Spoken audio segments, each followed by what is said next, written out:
Boa noite a todos. Que Jesus possa nos abençoar nesta hora, nesses minutos, nesses momentos. Desde tempos muito recuados, vamos encontrar a humanidade numa tentativa de buscar Deus na sua forma de concebê-lo. Nos templos onde os sacrifícios dos animais eram feitos, nos santuários onde muitas vezes as maiores carnificinas ocorriam, nesta inexperiência da alma, na ignorância do espírito humano, vamos tentar este mesmo espírito humano, tentando encontrar-se com o divino.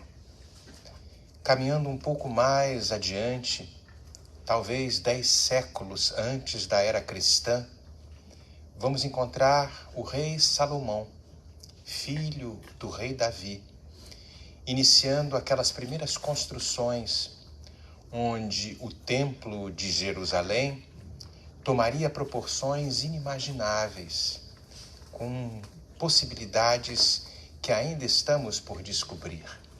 Mas tudo isso voltado ainda para um Deus que tinha as suas preferências, que tinha os seus preferidos, que estava circunscrito a uma determinada localidade e obedecia a um povo em vez do contrário.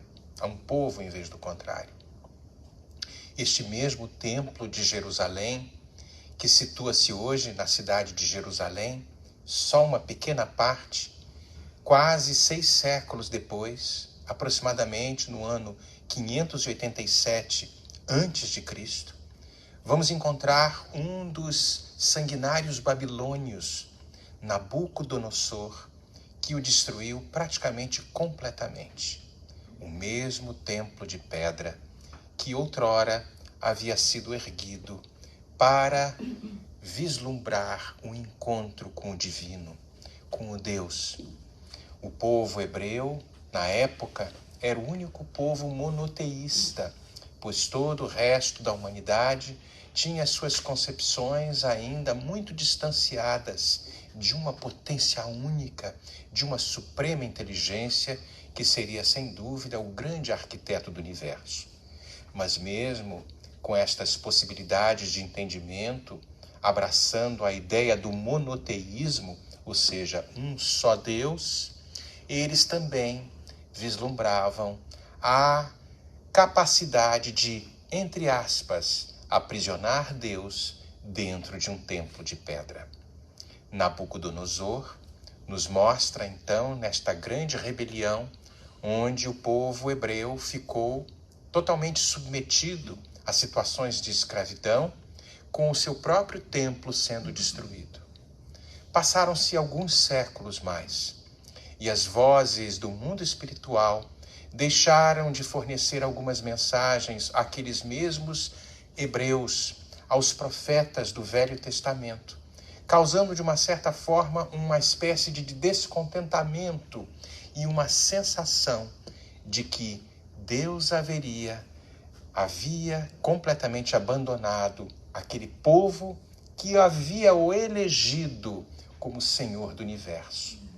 Mais ou menos no ano 19 a.C., um dos reis daquela região, Herodes, que não era judeu, numa tentativa de angariar a simpatia e o aceite daquele mesmo povo hebreu, inicia uma nova reconstrução daquele que houvera sido uma das maiores edificações em prol de reverenciar ao Deus único. A construção é iniciada e no ano 19 a.C. começam as primeiras pilastras a serem refeitas, os primeiros blocos a serem colocados no local adequado, as rampas de acesso também muito bem administradas pelo intelecto humano. No ano 27, depois da era cristã, já na era cristã, vamos encontrar este mesmo templo de pedra completamente refeito. Mas no Evangelho de Mateus, no capítulo 24, nos versículos de 1 a 2, vamos encontrar aproximadamente no ano 30, uma das mais belas falas que vamos perceber no Novo Testamento. Saindo deste mesmo templo, alguns discípulos do Mestre, junto com o Mestre, admirados com a majestade, a suntuosidade daquele templo, perceberam na sua capacidade de engenharia e comentaram com o Mestre: veja, Mestre, que beleza, que templo fantástico. E Jesus, no capítulo 24 do Evangelho de Mateus, versículos de 1 a 2, e também vamos encontrar em Lucas, em outras páginas, a fala célebre do Cristo: em verdade vos digo, que não ficará pedra sobre pedra. Aquilo causou um grande espanto, porque como poderia um templo tão majestoso de pedra ser destruído? Era algo tão transcendental do ponto de vista material, que aquela fala pareceu não ter nenhum tipo de conectividade com a percepção limitada daqueles que eram os discípulos do Cristo. Mais tarde, na verdade, fazendo uma pequena recuada antes desta fala que acabamos de mencionar, quando Jesus, saindo do deserto, esteve com João Batista, seu primo, saindo de Jericó e indo para Jerusalém, em frente ao templo, antes desta passagem que mencionei, vamos encontrar o mesmo Cristo, olhando para aquela fortificação, o templo de Jerusalém, e alguns sacerdotes que ali se encontravam, percebendo e indagando quem seria aquele Galileu, porque ele postava-se de uma forma muito nobre, muito sublime, o cabelo dividido, a barba dividida ao meio, aos olhos claros, havia um ar de realeza, uma majestade sutil naquele peregrino que ali estava admirando o templo. Um dos sacerdotes se aproxima dele, este que teria o nome de Haná. Mais tarde seria o algoz da sua causa, da causa cristã. E aí faz a célebre pergunta que vamos encontrar também no livro Boa Nova, no capítulo 3, as primeiras pregações, uma psicografia de Francisco Cândido Xavier e ditado pelo espírito Humberto de Campos. E naquele diálogo, quando Haná interroga aquele então desconhecido Galileu: que fazes na cidade, Galileu? E Jesus traz a resposta que até hoje estamos tentando encontrar: busco nestas terras a fundação do reino de Deus. E Haná pergunta: e o que seria esta fundação do reino de Deus? Num tom de deboche, num tom de superioridade. O reino de Deus é obra divina no coração da humanidade. O diálogo segue com algumas contestações, altercações, conclusões precipitadas do sacerdote Haná, e num determinado momento, indignado, afasta-se daquele homem que o colocava em xeque-mate em muitas situações, pois as suas respostas correspondiam a pensamentos e a sentimentos que naquele momento o sacerdote não tinha absolutamente a capacidade de perceber, pois a sua visão ainda, mesmo sendo hebreu, crente em um Deus único, pois era um povo monoteísta, mas ainda afeito aos templos de pedra, aos templos onde Deus poderia estar circunscrito, e a um povo prometido, como se todo o resto não tivesse nenhum valor para o Criador do universo. Passam-se os séculos e nós vamos percebendo que no ano o Cristo é crucificado, na sua morte infame, naqueles dias que ainda fazem parte das páginas das diversas doutrinas cristãs, pois de uma certa forma fomos todos nós, entre aspas, que permitimos que aquele homem, sem nenhum pecado, sem nenhuma vírgula em local mal colocada, permitiu-se que ele houvesse sido sacrificado. Mas havia uma resposta por detrás e uma mensagem profunda por detrás de tudo aquilo. E vamos encontrar no ano 70, depois, ainda na era cristã, quando o imperador Vespasiano e seu filho Titus programam para debelar a revolução dos judeus, a destruição, mais uma vez, do Templo de Jerusalém. E assim ocorreu. Ano 70 depois de Cristo. Vamos encontrar esta mesma informação na obra Há 2000 anos, em um dos capítulos mais belos desta obra, quando todo aquela beleza arquitetônica foi completamente destruída e hoje o que se resta apenas o Muro das Lamentações em Israel. A história ganhou parâmetros, avaliações, percepções muito interessantes, porque mesmo com todas as situações ignóbeis que ocorreram durante aqueles primeiros anos, o cristianismo ganhou uma expressão de verdadeira sinceridade e tocando os corações daqueles que sentiram a necessidade de cambiarem-se dos templos de pedra para a construção de um templo, como Jesus havia mencionado, é obra divina no coração de cada um de nós. E talvez seja por isso que nós aqui estejamos.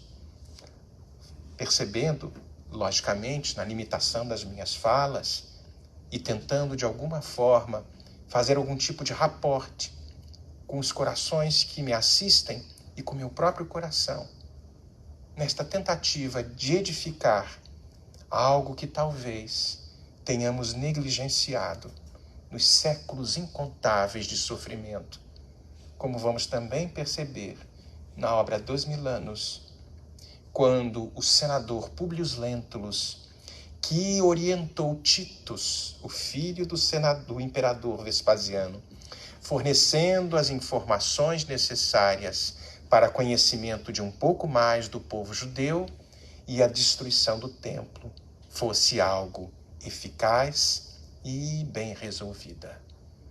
Naquele diálogo célebre, quando Jesus encontra, na verdade, quando Públio Lentulus encontra o mestre de Nazaré, o mesmo Cristo havia mencionado para ele: senador, está no teu querer.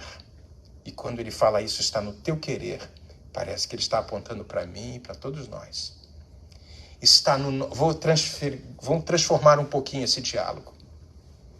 Senadores, irmãos, irmãs, queridos, dentistas, médicos, profissionais da publicidade, banqueiros, moças da cozinha, das coxinhas, de todos os setores, está no nosso querer modificar as nossas atitudes de uma forma consciente, ou nos perdermos nos séculos infinitos, nas dores que irão, sem dúvida, chegar aos nossos corações, nos convidando para sair dos templos de pedra e construir a obra divina que está no coração de cada um de nós, aguardando os respectivos adubos, as aguinhas e as construções necessárias para que ela possa florescer. Nesta adaptação que eu fiz, de uma certa forma adulterando a beleza das páginas do nosso Francisco Cândido Xavier, quando nos traz Emmanuel neste encontro belíssimo do Cristo com o senador, os séculos se passaram. E aqueles que verdadeiramente entenderam a sua mensagem naqueles primeiros 300 anos, começaram a disseminá-la não só naquelas terras romanas e nas regiões da Galileia e as adjacências, mas tomarem conta de uma certa forma de grande parte do pensamento religioso daqueles que pertenciam ao Império Romano. Tanto é que, mais ou menos no início dos primeiros 300 anos, um dos imperadores, Constantino, tem um sonho. E neste sonho ele imagina uma cruz flamejante. E nesta cruz um sinal em latim, pois o idioma que se falava era o latim. In hoc signo vinces, sob este signo vencerás. Ele tem um momento, um aha moment, e pensa, será que é uma mensagem deste Deus que estes cristãos tanto apregoam, para que eu possa adotar este mesmo símbolo e não mais ser o imperador pagão, porque era uma sociedade pagã com muitos deuses, com muitos símbolos, com muitas oferendas nos templos.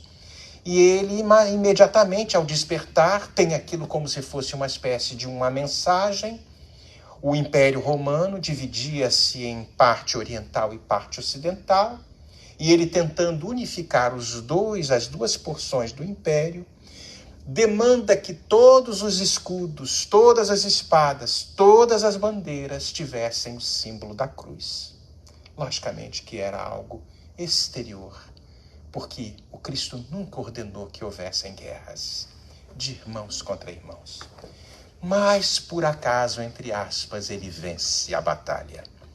E a partir dali, declara-se cristão, da boca para fora, e deixa de perseguir aos cristãos que eram profundamente perseguidos e massacrados, como sabemos das páginas. O tempo passa, algumas décadas se passam e Constantino desencarna.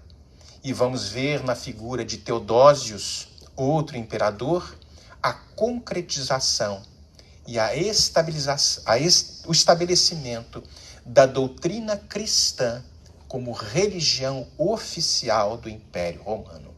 Igreja Católica, significando universal, apostólica, vindo dos apóstolos, romana. Não era mais Igreja Católica do planeta, romana. E aí vamos ver a ligação das questões religiosas com o Estado. Aí a confusão foi muito grande. Porque quem estaria à frente nos concílios que foram ali estabelecidos de Nicéia e tantos outros, quando os primeiros papas, longe da simplicidade, longe da beleza, do desataviamento dos primeiros passos do cristianismo, passavam agora a encontrar-se como chefes de um Estado, com seus problemas, com seus dogmas, com as suas encrencas, dirigindo um estabelecimento, entre aspas, religioso, como se fossem os prepostos do divino, os prepostos de Deus, os representantes do Cristo na terra, mas ainda carregados de todas as suas bagagens, onde o ego, onde os domínios, onde o orgulho, onde a vaidade eram preponderantes. De tal forma foi a dissociação dos primeiros anos, onde o cristianismo nos trouxe a simplicidade, a beleza, o amar ao próximo como amamos a nós mesmos, a unidade do bloco terrestre, pois somos todos irmãos, independente das diferenças da cor da pele, da língua que falamos. Tudo isso passou a ganhar outros aspectos de dominação. Quantos templos foram erguidos? Igrejas majestosas, principalmente no estilo gótico, um estilo de arquitetura onde as catedrais apontando para cima e aqueles fiéis que ali entravam, ao atravessarem as portas dos templos, imaginavam assim, meu Deus, aqui é a casa de Deus, porque isto é tão grande, teria que ser algo majestoso para que Deus aqui entrasse. Ainda somos tão limitados, ainda tão reduzidos na nossa capacidade, e talvez ainda não tenhamos entendido que esta obra, este templo divino, ele precisa ser construído no coração da humanidade, de uma forma tranquila, sencilla. Sencilla é muito espanhol isso, né? Mas os nossos irmãos espanhóis, a nossa helenita, vai entender. Tudo isso passa a ser como se fosse um movimento externo e não estamos de maneira alguma desprestigiando o intelecto humano, que sem dúvida, com a sua capacidade arquitetônica, a sua capacidade de construção, desenhou obras belíssimas da arquitetura humana. Lógico que não. Na obra Caminho, Verdade e Vida, logo no começo, nas primeiras interpretações, vamos perceber que o Cristo fala, que ele, na verdade, Emmanuel nos traz, que o Cristo não diferencia os ambientes religiosos da oficina de trabalho lá fora. Toda a terra é um ambiente de trabalho. Toda a terra pode ser eleito pelo cidadão, pela cidadã, consciente como templo de oração e de feitura de boas obras, mostrando que estamos aqui dentro de uma casa espírita. Sem dúvida, isso aqui é feito de tijolo, a alvenaria, um teto, a internet. Tudo isso ainda é necessário, porque nesses espaços, sem dúvida, estamos nos congregando para que estas trocas de experiências possam ser passadas. E aos poucos nós consigamos, com estas leituras, com estas palestras, com estes estudos que ocorrem de forma despretensiosa, e Andréia trouxe de uma forma muito bela, porque somos todos estudantes, aprender nesses espaços de pedra ainda, a construir o templo do coração que está por nascer. Tantos séculos, tantas guerras, as cruzadas deram início a uma das páginas mais terríveis da humanidade. Quantas situações ignóbeis em nome de Jesus, em nome de Deus. Quando Jesus falou isso? Vemos então, na nossa pouca capacidade de percepção, a deturpação dos valores cristãos. E foi preciso que o céu se movimentasse para que naquele ano de 1182, um jovenzinho, um espírito lúcido e nobre, na verdade, à volta de um dos apóstolos queridos do Cristo, João o Evangelista, mergulhasse novamente na carne sobre o formato de um bebê, chamando-se inicialmente no coração da Itália, ao pé das montanhas da Úmbria, na cidade de Assis, Giovanni di Pietro di Bernardone. Inicialmente batizado com o nome de Giovanni, João. Giovanni di Pietro di Bernardone. Seu pai estava na França porque era um rico comerciante de seda, fazendo negócio com seus clientes na França. Mas a sua mãe, Pica Bourlimont, era uma francesinha da região de Provence. Estava com a sua criada Jarla, não é a nossa Jara, não. De repente é até a reencarnação. Jarla, sua criada. E ela, sentindo que aquele bebê estava prestes a sair das suas entranhas, pede: Jarla, vamos a um pequeno estábulo, porque eu sinto que esta alma querida gostaria de repetir os mesmos movimentos, copiando aquele que foi o mestre dos mestres, nascendo na simplicidade de um estábulo pequenino com os animais. Sai ela junto com Jarla, com a sua barriga ainda pronta para dar à luz, e ali, colocando de alguma forma os mínimos apetrechos, uma pequena roupa, aquele menino sai das suas entranhas e dá o choro natural e clássico das crianças que vêm ao mundo. A emoção era imensa, porque sua mãezinha Pica de Bourlimont imaginou: meu Deus, quem é este que aqui está nos visitando? Jarla cai em choro, e as duas levantam o menino como se estendessem-no para o céu, falando: aqui está um anjo teu, Senhor Jesus, auxilia-nos a cuidá-lo no seio da família Bernardoni. Aquele menino ganha as forças necessárias, os anos passam, num primeiro momento vivendo a juventude dos playboys da época, porque a família era rica. E os playboys da época, ele com um vazio muito grande dentro de si, mas aproveitando as situações do dia a dia, da sua situação, ainda como um jovem, um playboy da época. Mas havia um vazio muito grande dentro dele. E caminhando um dia pelas oliveiras, ali numa construção completamente destruída, uma pequena igrejinha, a igrejinha de San Damiano, ele, como que magnetizado por aquela construção, adentra-se dentro dela, fica observando um pequeno crucifixo muito simples e entra num profundo transe. Escuta dentro da sua mente a voz Francesco, porque ele havia agora mudado de nome. Seu pai, logo no começo do nascimento, tentando homenagear os franceses, porque fazia muitos negócios com os franceses, troca o nome dele de batismo, que era Giovanni de Pietro de Bernardoni, para Francesco de Bernardoni. E ele passa a ser conhecido como francês, o pequeno francesinho, the Frenchman, para os ingleses. Diante daquela construção, ele ouve uma voz: Francesco, reconstrói a minha igreja. Ele leva um susto e fica ali em êxtase, e as lágrimas correm, e pensou que fosse a igreja física, a igreja de pedra, o templo de pedra.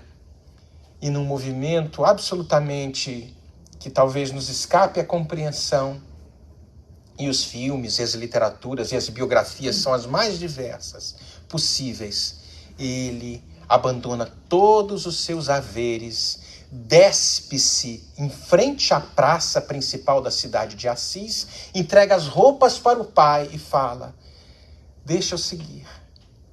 O bispo ficou impressionado, todos ficaram ali impressionados, e ele inicia toda a sua caminhada, agora iniciando a construção de um templo de pedra, pois também não havia entendido a pequenina igreja de San Damiano. Mas nesse processo de construção, quantos observaram aquele louco que tinha tudo, mas trocou tudo que tinha transitório na terra por uma vida muito mais espiritualizada, mergulhando para dentro de si mesmo, buscando o templo do coração. Esta obra divina que está se construindo nos corações de cada um de nós. Foram passando-se os séculos. O tempo seguiu com uma beleza, mostrando que Francesco havia sem dúvida impactado a própria igreja, quando vai ter encontro com o próprio Papa, muitos anos depois, Inocêncio III. E o Papa, diante daquele homem, com toda a sua majestade e beleza e suntuosidade do Vaticano, beija os pés de Francesco, totalmente sujos, quando ali ele chega pedindo para que uma pequena ordem fosse formada, os frades menores. O Papa e muitos bispos, os bispos não entenderam nada, os cardeais falam: o Papa está louco concedendo isto para este menino que não vale nada, pois todo o postulado, toda a visão estava baseada nos templos de pedra. E eles não entenderam o alcance daquele movimento radical, porque ninguém precisa se dispor dos seus haveres. A proposta não é essa, porque tudo que nós temos atualmente, eles não são a finalidade da nossa vida. Eles são meios, mas não o fim. O fim é a vida mais condizente com as questões da consciência. Podemos ter um carro bom, uma casa boa, recursos financeiros, tudo isso está certo, mas que eu não seja escravo destas coisas. Eu as utilize para o meu bem-estar, naturalmente, e proporcione também o bem-estar de outros, estando consciente da responsabilidade que os templos de pedra que fizeram parte tantas vezes e ainda fazem parte da nossa forma de viver e de pensar, precisam ser aos poucos desconsiderados, não de uma forma raivosa, complexa, desconsiderados no sentido mais profundo. Eles são necessários para que aqui estejamos dentro, aprendendo, observando todas essas mensagens, mas não sendo a finalidade total, porque a nossa finalidade, sem dúvida, será a construção deste templo do coração. Chegará um dia, como disse Francesco para o seu amigo que tornou-se amigo, o Papa Inocêncio III, que gostaria de caminhar sem a necessidade de um templo de pedra, que este templo, vivendo na natureza, poderia estar em qualquer lugar, onde quer que eu esteja, Papa Inocêncio III, que eu consiga ser um objeto de paz, onde houver ódio, me ajude a levar o amor, onde houver ofensa, me ajude a levar o perdão, o desespero, a esperança, a treva, a luz, me ajude a saber consolar muito mais do que eu desejo ser consolado nestas concepções ainda imaturas que todos nós possuímos, de que eu quero para mim, eu preciso que me olhem. Neste processo, sem dúvida, que faz parte de um estágio do processo evolutivo da humanidade, respeitamos perfeitamente, mas sabemos da nossa destinação.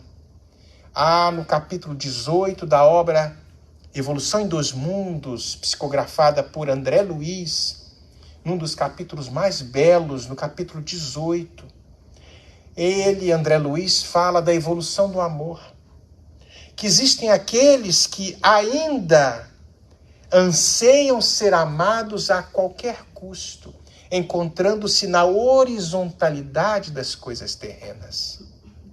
Mas já existem aqueles, como Francesco, que já se encontraram com Deus, porque Deus nunca deixou de nos encontrar, amando na verticalidade com Deus. E nesta cruz que se forma entre o horizontal e o vertical, talvez possamos fazer as nossas referências e uma espécie de um paralelo com o sonho que Constantino teve em Hoc Signo Vinces. Sobre este signo, sobre este símbolo venceremos, mostrando que esta cruz, que ainda é caracterizada pelo sofrimento, pelas dores que talvez ainda possuamos, porque ainda estamos mais ligados ao passado, às nossas situações relacionadas ao ego, às posses, ao materialismo, mais ainda na horizontalidade do que na verticalidade com Deus. Tudo isso, nestes movimentos de consciência que todos nós iniciamos, quizás cada um na sua época, porque cada um de nós aqui tem um histórico. Cada um de nós abraçou a doutrina espírita num determinado momento da vida. Passamos por muitas religiões que foram nobres, necessárias e ainda são necessárias, porque foram o despertar da consciência para movimentos mais ousados, movimentos de libertação, porque tudo que aqui vivemos e experienciamos, por mais dolorido que seja, fazem parte de um treinamento, de um espírito, que é nada mais, nada menos, como falo sempre, filho do Criador do Universo. E se Deus é por nós, quem será contra? Há uma página bela, muito bela, que eu gostaria de trazer para vocês, ditada pelo espírito Amélia Rodrigues. O título da obra, Até o Fim dos Tempos. Uma obra psicografada por Divaldo Pereira Franco. E no capítulo 23, nos traz a história de um dos ladrões que ali estava, crucificado junto com Jesus. Dimas. E o título, Dimas, Arrependimento e Recuperação. Eu vou ler algumas partes e fazer algumas interpretações deste capítulo. Aqueles terríveis dias anunciados se concretizavam. A semana que se iniciara festiva, entre cânticos e júbilos, culminava em tragédia de hediondez. Fazia pouco, e a sinistra caravana atravessava as ruelas estreitas de Jerusalém até alcançar o Gólgota, fora dos muros da cidade. O povo, constituído por desocupados, por facínoras, por soldados, desrespeitosos, e algumas poucas mulheres piedosas, as mulheres, já com seu coração muito mais aprimorado do que os homens. Havia chegado ao acume daquele pequeno monte. Os madeiros toscos já se encontravam aguardando as suas vítimas, o Cristo e os 2 ladrões. O crucificado era prerrogativa de Roma, que punia com cruzes os inimigos de César e do Estado. As tricas infames e as intrigas soezas levaram o justo a uma triste peregrinação entre Anás, Caifás e Pilatos. E naquele enredo político, naquelas situações de culpar o mestre, vamos perceber toda uma movimentação religiosa política colocando Jesus naquela situação infame. Mas 2 ladrões faziam-lhe companhia. Como a caracterizá-lo na mesma condição de bandido? Ele que era a demonstração viva da verdade. Ao ser erguida à cruz e colocada na cova, calçada com pedras informes, o corpo derreou no poste e as farpas pontiagudas cravaram-se-lhe nas carnes e nos músculos. Um gemido dorido escapou-lhe dos lábios arroxeados, e a coroa de espinhos mais lhe cravou a cabeça, que já estava empapada de suor e de sangue. Os vândalos ali zombavam, acometidos com todo tipo de problema. Vestia-se ali de muita violência a situação. Deram-lhe uma esponja mergulhada em fel, e presa a uma ponta de uma lança, foi encostada nos seus lábios, que estavam completamente já marcados e macerados. Onde o carinho de Deus para com seu filho? Vamos encontrar Tiago, um dos discípulos, um dos seus apóstolos, escondido, com medo, porque o resto foi embora. Só sobrou João, aquele menino de 16 anos. Olha a coragem dos jovens. João com sua mãe estavam ali abraçados, e Maria de Magdala, e outras mulheres piedosas. Mas Tiago estava escondido, como se fosse: tomara que não me vejam. Mas os pensamentos de Tiago eram os seguintes: onde o carinho de Deus para com seu filho? Não era ele o Messias? Assim retribui o Deus, o Criador do universo, para aqueles que o amam? Que retribuição é essa? Tiago não podia entender. Nas suas reflexões ainda ligadas às questões da terra, reflexões racionais, os desígnios do Criador, pensando conforme ainda aos padrões convencionais que ele ainda tinha na mente. Nesse comenos olhou em derredor, procurando um rosto, alguém que ele tivesse auxiliado, curado, alguém que talvez tivesse sido angariado pelas suas bênçãos. Ninguém, todo mundo embora, só João, Maria e algumas mulheres, e ele escondido. E aí a gente percebe, Tiago não pôde dominar a aflição que o tomou por inteiro e pôs-se a chorar-se compulsivamente. Chorou muito, mas o mestre, mesmo na cruz, o percebeu e, virando a cabeça levemente, o olha escondido atrás de algumas árvores e mentalmente conversa com Tiago, acalmando-o e pedindo que ele esperasse, porque tudo estava certo. Mais tarde, ali do lado,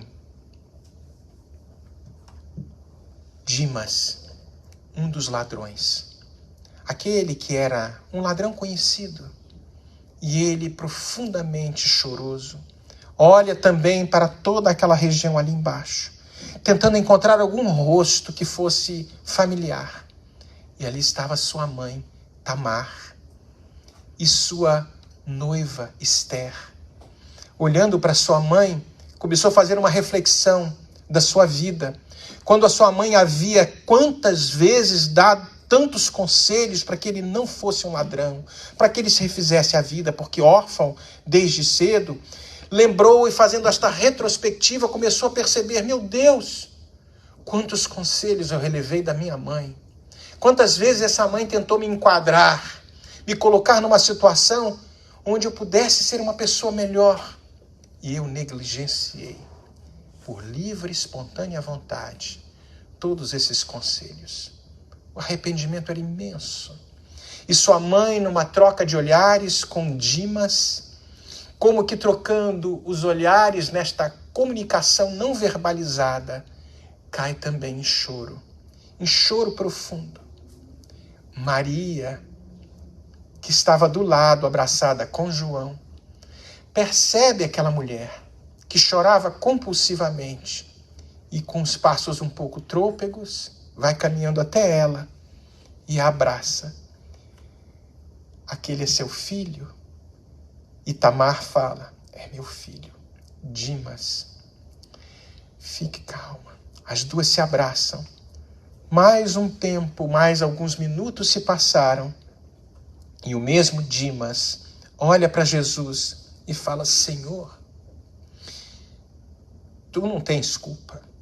Nós sim merecemos tudo isso que estamos passando. Mas tende piedade de nós. E quando estivermos do lado de lá, as palavras são diferentes e o discurso de Amélia traz muito mais beleza e emoção. Lembra-te de nós, pois estamos muito arrependidos.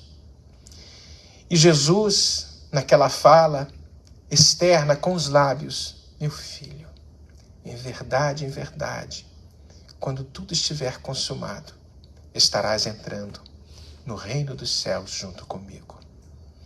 Não significava que ali o homem havia simplesmente apagado todas as situações que havia cometido. Lógico que não. Haveria sem dúvida, pois sabemos das reencarnações e da necessidade da reparação, mas através das obras, o céu e o inferno, percebemos que há primeiro estas questões de arrependimento como primeiro passo para sairmos dos templos de pedra que construímos ao longo das nossas vidas. E neste movimento de arrependimento, vamos experimentar naturalmente as questões das expiações, as dores, porque somos responsáveis por tudo que fizemos, e agora invertendo as posições, pois antes eu era o algoz, agora vou me comportar como a vítima para perceber se mesmo vitimado consigo ser manso, brando, construindo um templo de amor dentro do templo de pedra que foi a residência do meu coração. E depois as reparações. Jesus na fala, em verdade estarás num mundo diferenciado, no reino dos céus, como se fosse o mundo espiritual vai lhe abrir uma outra porta, para que, acolhido por estes amigos espirituais, recebendo as instruções, acolhido com amorosidade e misericórdia, possa se preparar para a nova jornada que virá, não sabemos quando, mas nestas possibilidades que Deus nos dá, como diz a pergunta 171 de O Livro dos Espíritos, que a reencarnação é uma das maiores bênçãos que Deus nos concede, dando a oportunidade de refazermos a rota e estabelecermos novos pródromos nas nossas vidas. E fale, fique calmo, fique tranquilo. Maria escuta aquela mesma fala de Jesus para Dimas, abraça Tamar e Esther, sua noiva, e diz, confia, minha filha, porque meu filho acolheu o teu filho e os dois estarão no reino dos céus.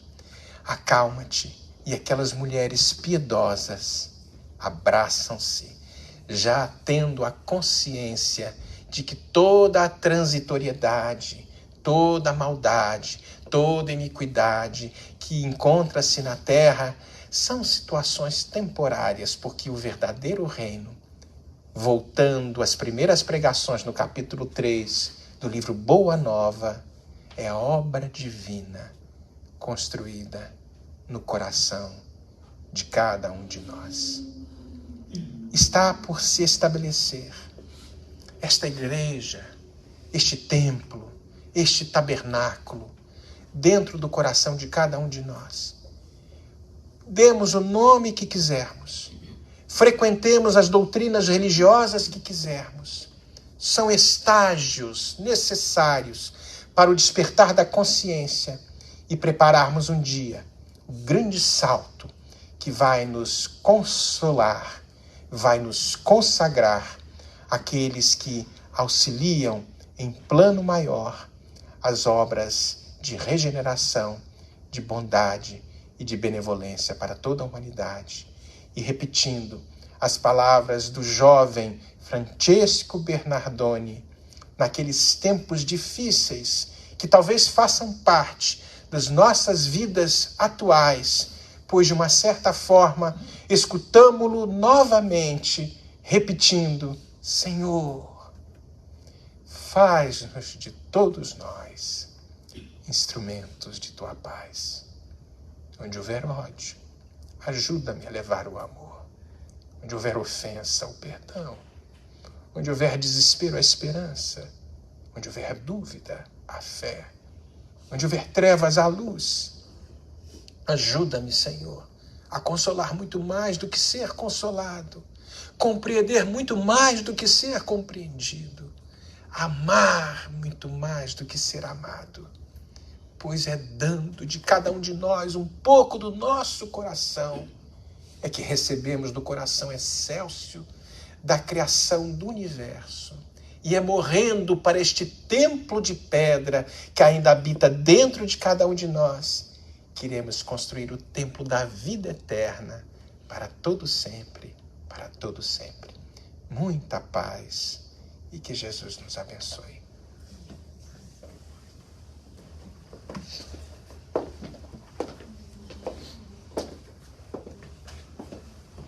Obrigada, Marcelo.